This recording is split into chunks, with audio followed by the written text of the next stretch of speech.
پیارے دوستو، نبی کی تعظیم، نبی کا نام سنتے ہیں انگوٹھا چوم کے آنکھوں کو لگاتے ہیں. لوگ پوچھے کیا ہے مولانا؟ واجب ہے، فرض ہے، سنت ہے، ضروری ہے، لازم ہے. خدا کی قسم ہم نے جواب دیا، ارے نادان، یہ نام محمد کی تعظیم ہے. یہ کیا ہے؟ نام نبی کی تعظیم ہے. اور تعظیم حد سے زیادہ کرنے کا حکم اللہ دے رہا ہے. وَتُوَقِّرُوهُ، تعظیم کرو. سلام آپ کھڑے ہو کے پڑھتے ہیں، یا نبی سلام علیکہ، کھڑے ہو کے پڑھتے ہیں. مولانا بیٹھ کے نہیں پڑھ سکتے کیا؟ میں بولا بیٹھ کے کیا بول رہا، دیوانے لیٹ کے بھی پڑھ سکتے ہیں. پڑھ سکتے بھائی، آپ لیٹے لیٹے نبی پہ سلام نہیں پڑھ سکتے، پڑھ سکتے، مگر یہ نبی کی تعظیم نہیں ہے. تو کسی ایرے خیرے کو سلام نہیں کر رہا ہے، اس کو سلام کر رہا ہے جو اللہ کا حبیب ہے. اس کو سلام کر رہا ہے جس کے رب نے اسے مختار کائنات بنایا ہے. اس کو سلام کر رہا ہے جس کے رب نے اسے مالک جنت بنایا ہے. تو آپ نبی کو جب سلام کرو گے تو لیٹ کر یا بیٹھ کر نہیں، بلکہ تعظیم یہ ہے کہ کھڑے ہو کر سلام کیا. اور رب فرما رہا ہے وَتُوَقِّرُوهُ، اس نبی کی تعظیم حد سے زیادہ کرو.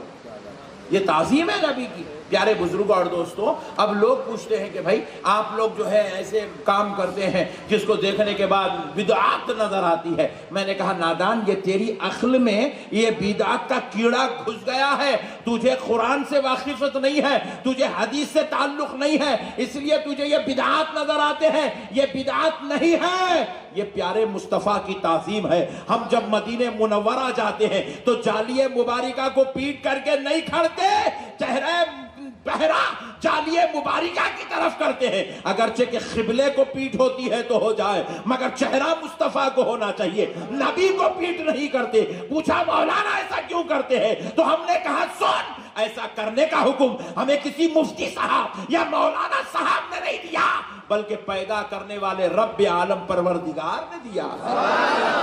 وَتُوَقِّرُوهُ، حد سے زیادہ نبی کی تعظیم کرو.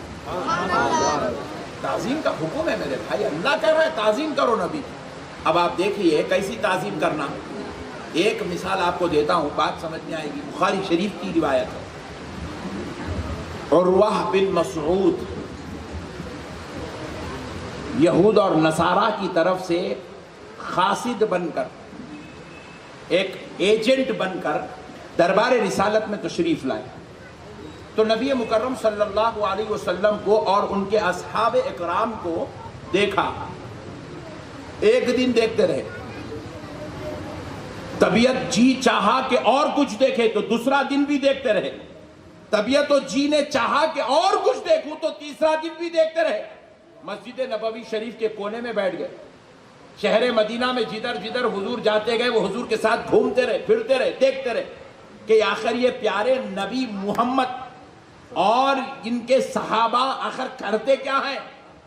کیونکہ اس وقت ایک بہت بڑا منصوبہ تیار ہو رہا تھا کہ نبی مکرم صلی اللہ علیہ وسلم کو نعوذ باللہ نعوذ باللہ نعوذ باللہ قتل کر دیا جائے. حضور صلی اللہ علیہ وسلم کے قتل کی پلاننگ چل رہی تھی. تو اس وقت یہاں کے مسلمانوں کے حالات دیکھنے کے لیے، یہاں کی کیفیات، یہاں کے مزاج کو سمجھنے کے لیے عروہ بن مسعود کو ایجنٹ بنا کر یہاں بھیجا گیا. آپ مسلمانوں کے بیچ میں تشریف لائے، نبی اور نبی کے اصحاب کے اطوار اور عادات اور طریقے دیکھنے لگے. 3 دن کے بعد اپنے قبیلے میں گئے، یہود نصارہ کفار مشرکین کے پاس گئے. جا کر بڑے بڑے قبیلوں کے سرداروں کو انہوں نے کہا کہ تم جو منصوبہ بنا رہے ہو نبی کو قتل کرنے کا، یہ منصوبہ بند کر دو. یہ ہرگز نہیں ہو سکتا، یہ ہرگز ناممکن ہے، تم ایسا نہیں کر سکتے.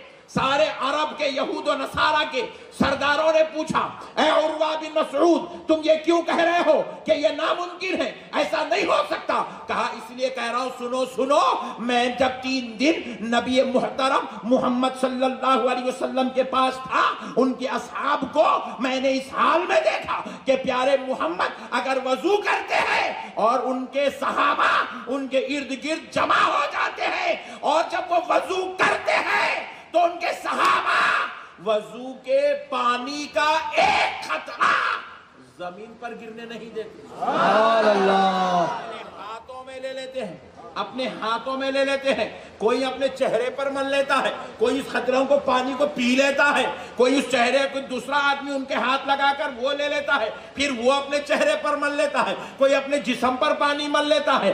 ارے کہنے لگتے ہیں کہ میں نے دیکھا دوران وضو وہ ناک میں پانی چڑھاتے ہیں اور اپنی ناک کا پانی صاف کرتے ہیں. وہ پانی تک ان کے صحابہ زمین پر گرنے نہیں دیتے. میں نے یہ بھی دیکھا کہ وہ دوران وضو وہ کلی کرتے ہیں, جیسے ہی کلی کرے صحابہ اس کلی کرنے کی جگہ لیٹ جاتے ہیں تاکہ پانی ان کے جسموں پر گرے. تو میں سوچتا ہوں جس نبی کے